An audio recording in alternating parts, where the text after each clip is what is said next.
Welcome to the Personal Investors Hour. This is John Person, and we're going to have what we call our Tech Wednesday. This is not Technology Wednesday. This is Technical Analysis Wednesday. We have an incredible lineup. We're going to talk a little bit about pivot point analysis and what it does to help us give an indication of finding where the market may have what's called resistance or support. And with me, we have one of the country's leading experts on the CCI indicator. It's called the Commodity Channel Index. It's taking a lot of traders' attentions because it's working out very well. A lot of people are very successful in using it.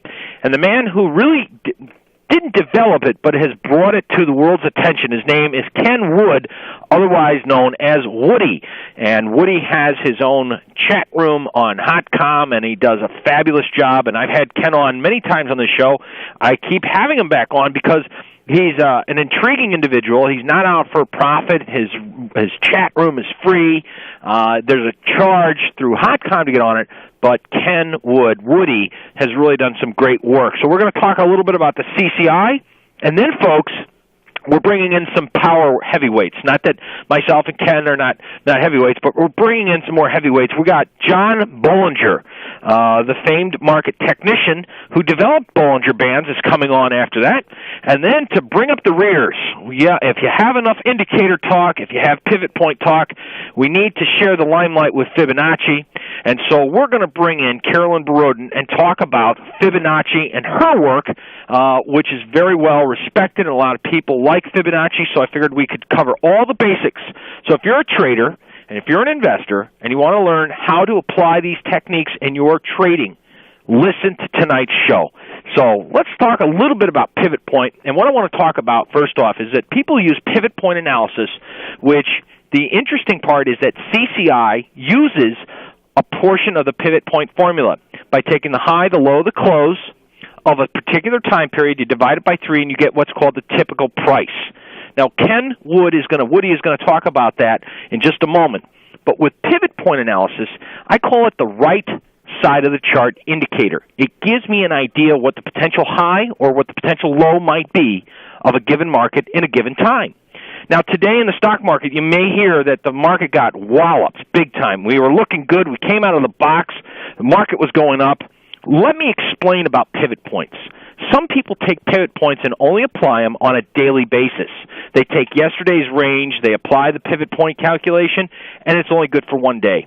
I try to teach, and in my book, I've written a book about pivot points and combining it with other indicators, like candlesticks is a charting pattern, but we apply it on a longer-term scale, like on a weekly basis, to help give us pivot point support and resistance on a longer-term time frame. Now, this week's pivot point resistance in S&Ps, for example, was 1106. Today's high was approximately 1105 and a quarter on the E-mini S&Ps. And on the Dow, we had a target high for using pivot points of 10,094.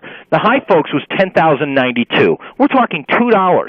So from using analysis a week past, it can help give us indications of resistance points. And as you may know, this market sold off. So keep in mind, I want to bring to your attention, you should learn about pivot point analysis. It's a powerful, what I call right side of the chart indicator. Now let's talk about a different tool that can help us filter out or give us a little bit more confidence on a sell signal or a buy signal. And we're going to take Ken Wood's teachings of CCI, and with that, I want to introduce Ken Wood, otherwise known as Woody. Woody, are you with us tonight? Yes, John. Hey, Woody, go. Talk to us. What's going on? Talk to us. CCI, how did it look today on the charts, and what really went on with your indicators? John, we had an absolutely fantastic day trading the CCI today. Just super. We were able to pick up that down move late this afternoon in both the YM and the Russell and the ES, and just had a super day. Well, folks, YM is a trade signal. It's the symbol, for the mini Dow futures contract traded at the Chicago Board of Trade. And Ken Wood, you're an expert in trading the mini Dow. You've been trading it for quite a number of months, and that's mainly one of the primary markets that you trade. Is that correct? Yes, it is. In the room, great. Live. Okay. Now, CCI, we can get into this signal. It helped give a really good signal Ken does not look at price. He looks at the pattern of the CCI. Ken, tell us about that a little bit. Okay, John. Well, most traders, when they trade, they look at the price patterns on the price chart, and they see the gyrations going up and down, and it makes them make decisions based on that price bar. Using the CCI, we don't have to look at the price bar. We just look at the patterns developed on the CCI, and therefore eliminate that psychological barrier that traders have to go through. And so by just looking at the CCI, we can react to the patterns and enter our trades that way. Well, with the CCI, first off, let me ask a couple questions here. Your chat room, you don't charge any money for it, correct? That's correct.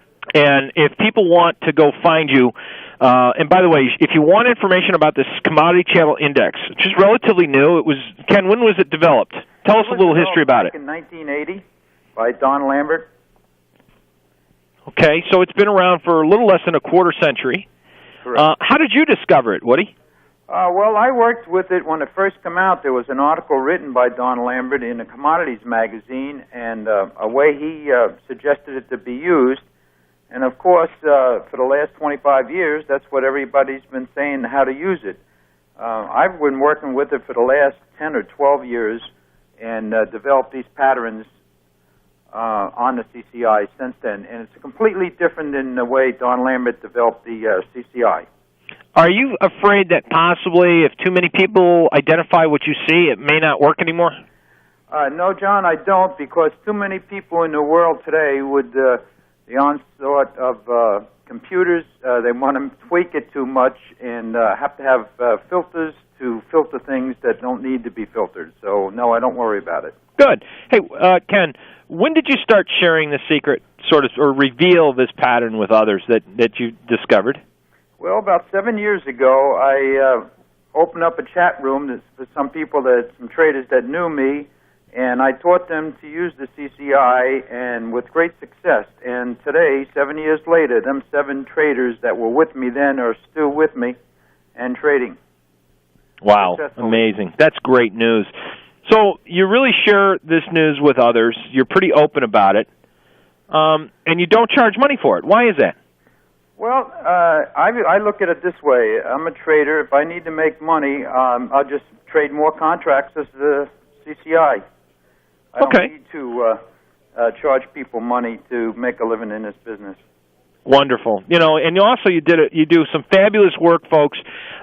Woody has, with this chat room, he sponsors a wonderful charity called Make-A-Wish Foundation. And the last time, or a couple times ago, we had you on the air.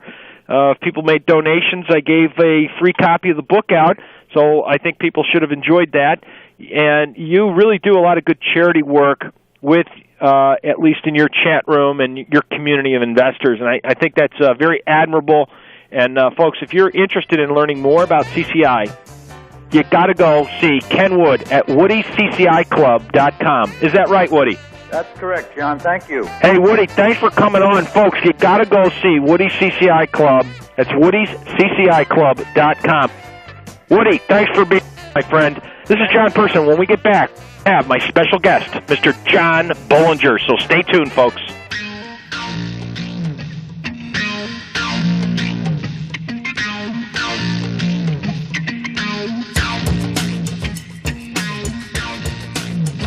Welcome back, folks. With me tonight, my second very, very special guest, as we call this Technical Analysis Wednesday. With me now, Mr. John Bollinger, the founder and creator of the famed Bollinger Bands. John, welcome to the show. How are you doing, sir? Well, I'm doing just fine, John. Hey, we had a guy by the name of Ken Wood who runs a chat room on Hot Tom called Woody's CCI Club, and he uses the CCI indicator created by Don Lambert. And we talked a little bit earlier than that with using pivot point analysis, which we had some very, very clean projections on price resistance with today's stock market. I believe Bollinger Bands also kicked in. John, if you could maybe give us a quick rendition of what you saw in the markets today and what's going on in your life and your market analysis. Well, let's start with a short comment on your guest and his CCI club. Okay. When I came into the business, I had the pleasure of sitting at a desk right here in Southern California, actually in an area called Marina del Rey. Right. In a very small office run by a couple of active traders, one more of a futures trader, one more of an options trader. And, that's the office in which I really learned my craft, and we did things the old-fashioned way there. We kept charts by hand, real-time intraday charts by hand. I kept a point-and-figure chart of the S&P futures, which had just recently been launched a year before. And we kept another point-and-figure chart of the tick of the Dow Jones Industrials, which was called the Ticky, and a couple other charts by hand. And we did what now called swing trading. Okay. And we did quite well. But that fellow, the fellow whose office it was, he told me something that was just key to my understanding of how to go forward. He said, pick a system, any system, and use it. So the idea that, a group of people would come together and focus on using one tool to really learn that tool well and to be able to exploit that tool for their advantage is incredibly attractive to me. I think that, much of the time we get far too complicated about what we do. We get far too fancy, and we end up getting confused, whereas if we simplified our approaches and just focused on a few variables and worked on executing those variables and that approach really well, we would, in fact, end up doing much better. Well, I think that there is a lot of information overload out there, and that's what I think what Kenwood and CCI does. But, John, your Bollinger Bands have helped a lot of people. And, folks, John, I have a question here from someone if you want to get right into that. Okay. Peter Lucy, hopefully, Peter, I'm pronouncing your name right. Peter wants to know, it's his belief that the Erlanger squeeze play utilizes Bollinger Bands. Does this application adhere to your methodology or not? Actually, that's a misnomer. The Erlanger squeeze play uses the word squeeze in it. We'll give you that. And there is a Bollinger Bands technique, which is known as the squeeze. However, there are two completely different squeezes. The Erlanger squeeze play refers to a squeeze in the market caused by a large short position in that given security. What Phil Erlanger does is he has developed an analytical framework that looks at the short interest in the given stock and uses that to figure out when there's too big a short position so that when those people holding those shorts go to cover, they'll produce an explosive rally. That's an Erlanger squeeze play. Bollinger Band squeeze play has nothing whatsoever to do with short interest. It has everything to do with volatility. What we do is we look for a situation in which there is low volatility, and we try to find the situations where volatility not only is low, but it is absolutely crushed. And from that, we have the expectation of much higher volatility in the future. So both involve squeezes, but they're totally different in their approach to detecting the squeezes and the rallies, or in the case of Bollinger Bands, the declines that might follow a squeeze. Hey, thanks for that, because his second part of that question was, please discuss similarities and or differences, and you thoroughly answered that question, John. What a scholar. Thank you very much. John, you have several different websites, and besides Bollinger Bands, and besides the famed squeeze and, of course, walk the band theory that you teach so much, Do you get around and I mean, besides your websites, you have a newsletter, and I know that you got an extremely busy schedule. You got a deadline for a major newsletter, so I'm very grateful to have you come on, and I hope my listeners enjoy what you have to share. Do you get a chance to do seminars around the country at all? You know, we do. Normally, we just do them here in Los Angeles and in New York. John, the Bollinger Bands, as far as a lot of people, a misnomer is that people see the market hit like the upper Bollinger Band, and it's a sell all the time, and that's generally not true. It actually can be used as a breakout method, and that's called what you call the walking the bands. Can you give us a little indication about that? And John, the whole idea of Bollinger Bands is merely to provide an answer to a very important question, and that is whether prices are high or low on a relative basis. By definition, when prices tag the upper band, prices are high. By definition, when prices tag the lower band, prices are low. Again, that is really all that Bollinger Bands do, is answer that question. With that information in hand, one can then use Bollinger Bands as an aid to pattern recognition to help diagnose W tops or M-type tops or W bottoms. Right. Or one can use that information to try to sell at the upper band and buy at the lower band. But we don't do that alone. There's nothing in and of itself of a tag of the upper band that's a sell or a tag of the lower band that's a buy. What we do is we couple price action within the Bollinger Bands to the action of indicators, specifically volume indicators, to try to arrive at rigorous trading decisions. So, for instance, if we go up and tag the upper band and a certain volume indicator, like intraday intensity, is in negative territory, we take that as a sell alert. Likewise, if we go down and tag the lower band and that same indicator is up in positive territory instead of negative territory, we take that as a buy alert.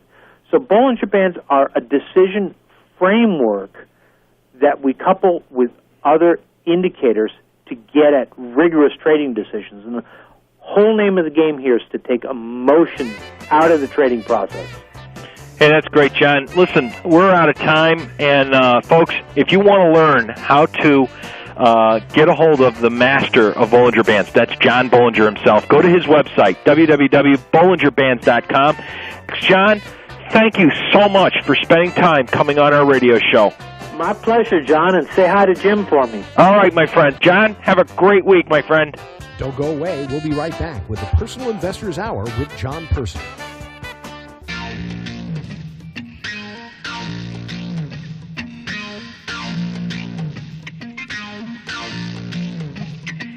All right, folks, welcome back. This is John Person, and as we have Technical Analysis Wednesday, we've heard a little bit about pivot points from yours truly and how it helped project not only a significant resistance in not only the S&P, the NAS, but one of the best day trading vehicles, the mini Dow futures, and this pivot point analysis, using it on different time frames that I try to teach people, which is on a weekly and even monthly basis, is even more powerful than just using the pivot point analysis on a daily basis. We heard from Ken Wood, Woody, as he's known, with Woody's CCI Club, and how it helped generate sell signals today. And then we just heard from my good friend, Mr. John Bollinger, who, if you're interested in learning how to apply Bollinger Bands, now let's bring up the rear, no pun intended, and let's have our good friend Carolyn Barodin on the show, who is one of the country's hottest CTAs and teachers of Fibonacci studies. Carolyn, welcome to the show. Thank you, John. Hey, what happened today? Did Fibonacci work? And did you come up with a number of resistance better than the pivot point analysis, which showed we had 1106 for resistance in the S&Ps. We had 10,094 resistance in the Dow. What did your work show? Well, this is one of the times where we actually agreed. We actually had a price cluster. We did what? I'm sorry, I couldn't hear that. We actually agreed. We agree a lot of times. Fibonacci and pivot points, sometimes amazing similarities. But anyway, go ahead. Yeah. What we had on the daily chart was a two-step pattern into 1105 and a half to 1109 handles in the ES.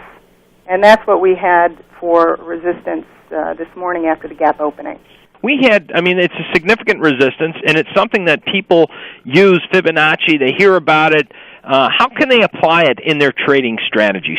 And you and I have had discussions before in the past about combining Fibonacci and pivot point analysis, which is a very powerful feature. It's a very good verifying, corroborating tool to use. So do you find other methodologies to confirm your trades, such as pivot or CCI? Yeah, absolutely. Okay. There are times that, in my chat room, I may throw out a price cluster zone that we're going to look for a purchase against, for example, and somebody will say, okay, that's Woody's pivot, or, that's the, regular weekly pivot.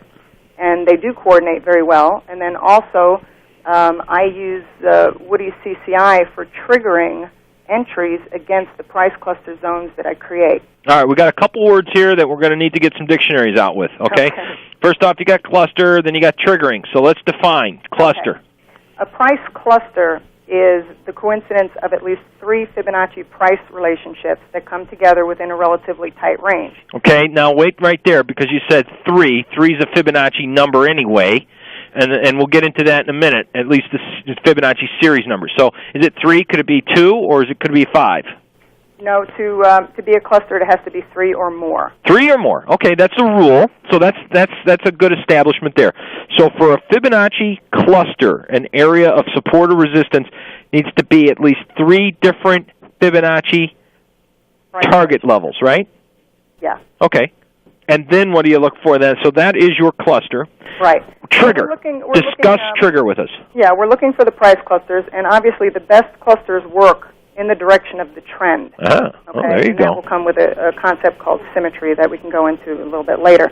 Okay. But let's say, for example, later in the session, we had some price clusters of resistance in the S&P as the market was stair-stepping down, and we get into the resistance zone. Do you just take the trade? No. You wait, and most of us look at CCI, actually, for the triggers, and you would look for a CCI trigger such as a zero-line reject or a trend line break to get you into the trade against the zone. Now, Ken only looks at the pattern of the CCI itself to enter in a trade. He doesn't look at a price pattern, and he doesn't look at any other price bars or prices. He just looks at the CCI pattern. Right. Do you agree with that, or do you follow that yourself? Obviously not, because you're looking at the Fibonacci numbers. Well, for me, I find that his work filters out bad entries of my work, and my work filters out maybe entries that wouldn't work on the CCI. So I think it's actually stronger when you combine the two disciplines. Okay. So for me, I need to use both things. If I don't have a price cluster, I won't take a CCI trigger. But if I have a price cluster and I don't get a CCI trigger, I don't take the trade either. So you're using it as a backup, so to speak. Well, it's actually the entry trigger against my zones.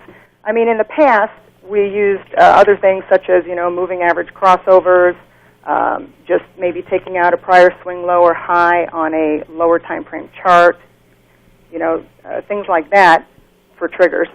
But now I would say about 85% of the people in my room have converted to using CCI because it seems to be more accurate.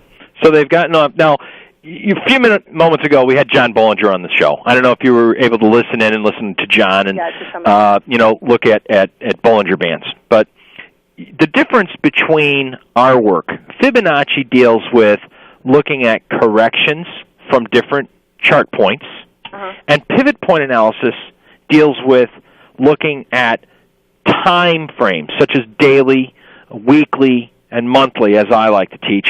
Fibonacci deals with taking corrections or extensions or projections off of different price patterns. So you have a different form of analysis. One deals strictly, purely price, which is Fibonacci, and one's kind of time, which is pivot point. and you combine that with an indicator, an oscillator, zero-based oscillator like CCI, to trigger or confirm those entries.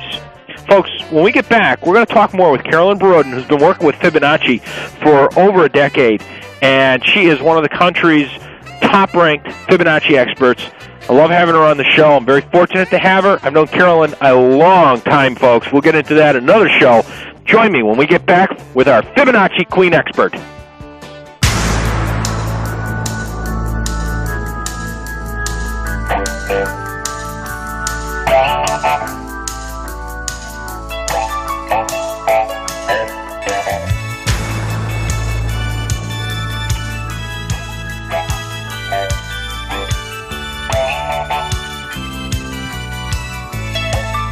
Well, all right, folks, welcome back with the queen of Fibonacci, Miss Carolyn Barodin. Carolyn, welcome back. Thank you.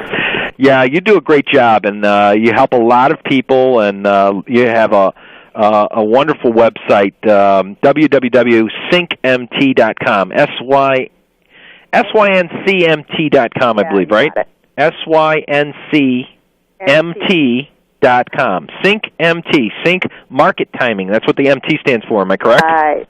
We had some questions here, but what I'd like to know, if we could get in, before we get to those questions, Carolyn, you were talking about using a backup or a different form of analysis to corroborate, and trigger a trade. So you have the Fibonacci, which helps identify support and resistance.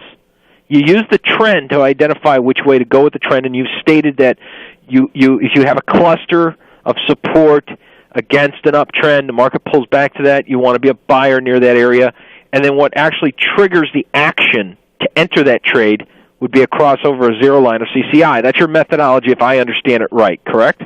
Well, I use the CCI patterns. It's not necessarily a cross of the zero line, but there are the different patterns that Woody uses that work well. What's your favorite? I love the zero line reject. Okay. That's a really high probability pattern by itself, but then you add it with these symmetry projections that I use, and it's, if you're trading with the trend, it can become a really high percentage trade setup. What about the ghost that he wrote an article about that people seem to follow a little bit? It's kind of like a head and shoulders or an inverted head and shoulders. Yeah, I like the ghost, but I qualify it. If the ghost is in the direction of the trend, as defined on the short-term chart for the, for example, the 3-minute chart. Okay. And symmetry is on the side of the bulls, then I like taking the ghost trade. But if the ghost is counter to the immediate trend, I usually pass on that trade. So you're more of a trend-following trader than a counter-trend trader? Yes. I mean, I will run the counter-trend zones so we know areas where a move might terminate in the market or where you want to tighten up your stops, because the move might terminate. But I specifically set up my plan or personal plan for the trend trades. We have a question here from Jim Buscom. Jim wants to know, he says, John, just a quick question. When using weekly and monthly pivot points to analyze, is it correct to use the previous weeks and the previous month's high, low, and close? Weekly numbers from May 10, 14, and monthly April. Yes, Jim, absolutely correct. You're following the program. You want to take last week's data. Take last week's high, low, close, apply the pivot point formula. You take the high, low, close, divide by 3, you get the pivot point, or what we call the true value, the true price range, is the high, low, close, divide by 3, and that is what actually starts the CCI formula. So you take that, and then there's a series of other formulas, and you will get your R1, your R2, your S1, and your S2.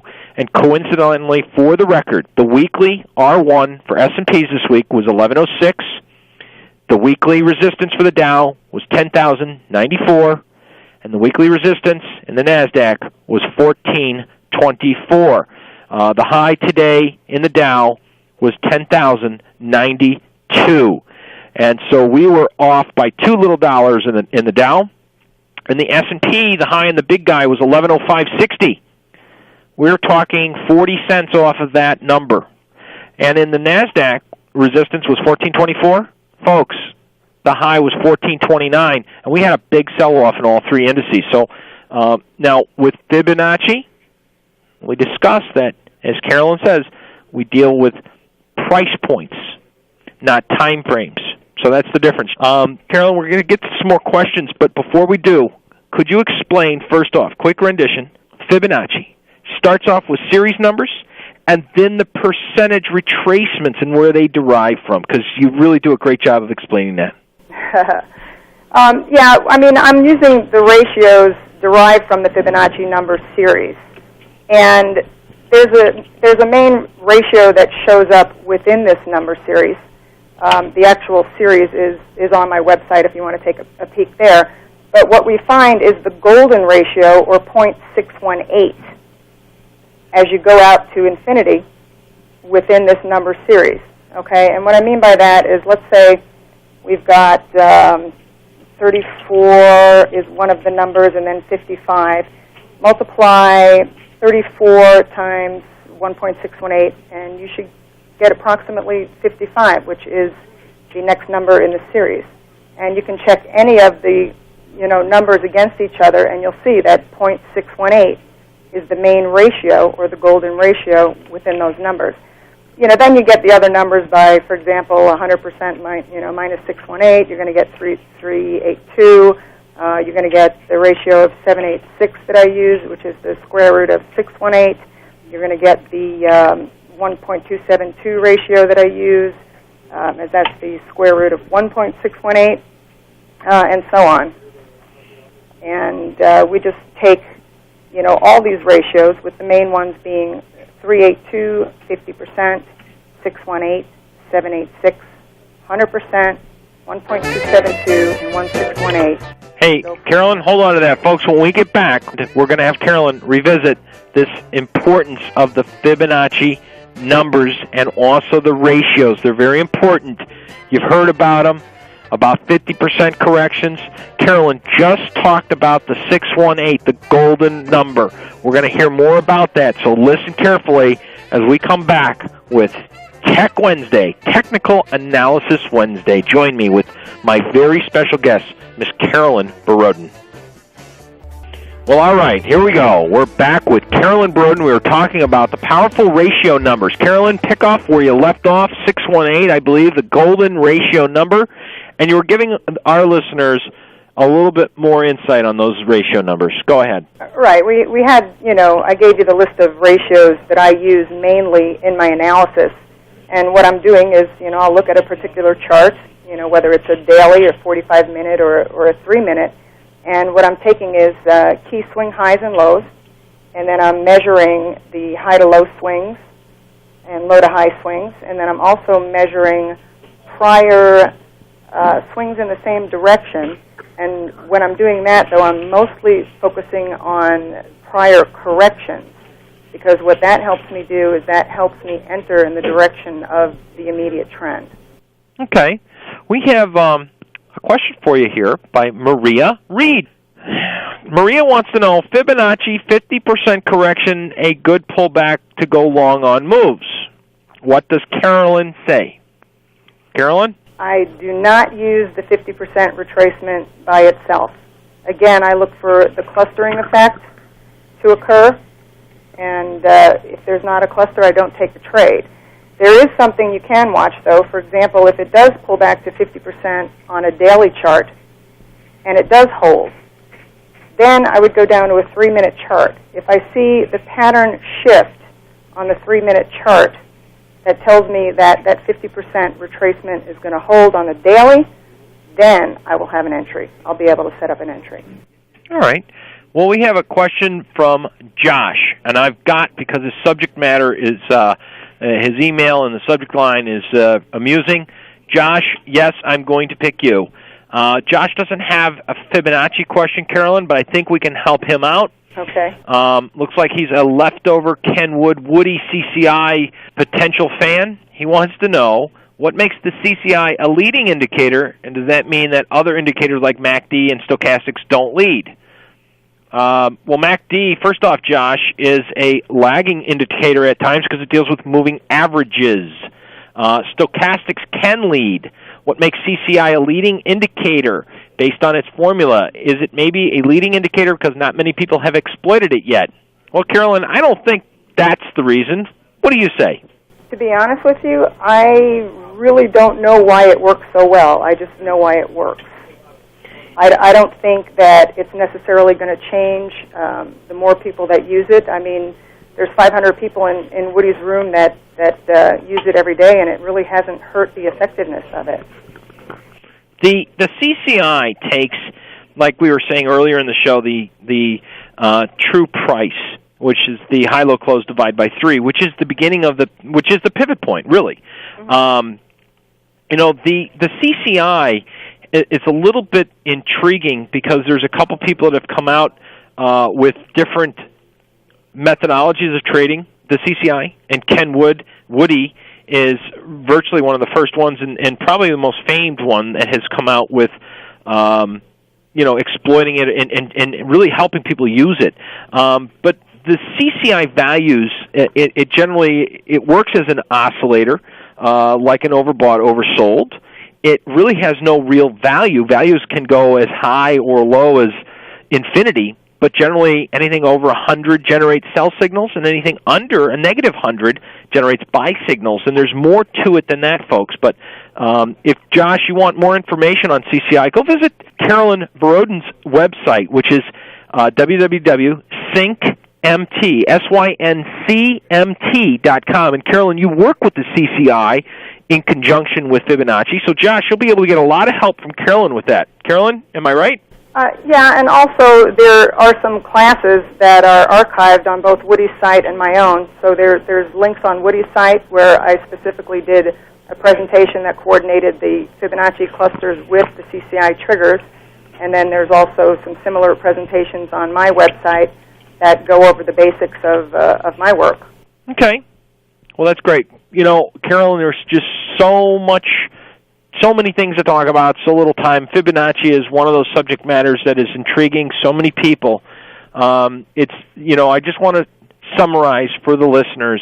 Your primary number, the one that you give the most importance to, is the golden ratio number of 618, the 618% retracement number. Well, actually, John, that is the beginning point, but it's the clustering of the price ratios that really that I give the strength to. So the more the merrier. Verify, verify, verify is my old favorite phrase, and I got that from a guy by the name of Arthur Scleroux, who wrote a book some 25 years ago. And I think that that concept works in the macro or even the micro sense of what you discuss and talk about in clusters. Carolyn, I apologize for not having you on the show any sooner. I think you do wonderful work. We've known each other an awful long time. For the record, folks, Carolyn and I have known each other since probably 1984, I think it's been. Something like that. Yeah, and you are a wonderful technician in your own right. And folks, if you'd like more information on Fibonacci and Carolyn's work, once again, go visit her, www.syncmt.com. It's been great having all three guests on this show tonight. I hope it was something that absolutely enhanced your knowledge or at least intrigues you. This is John Person with the Personal Investors Hour. The Personal Investors Hour. The content of this program does not constitute investment advice. This program is to help enlighten you to the opportunities for further education and trading techniques by industry leaders. It should not be considered as a solicitation to buy, sell, or invest in securities, options, or futures. Remember, trading does involve the risk of loss. Past performance is not an indicative of futures results. Futures and options is not suitable for every investor. Please consult a professional regarding your financial situation before placing a trade.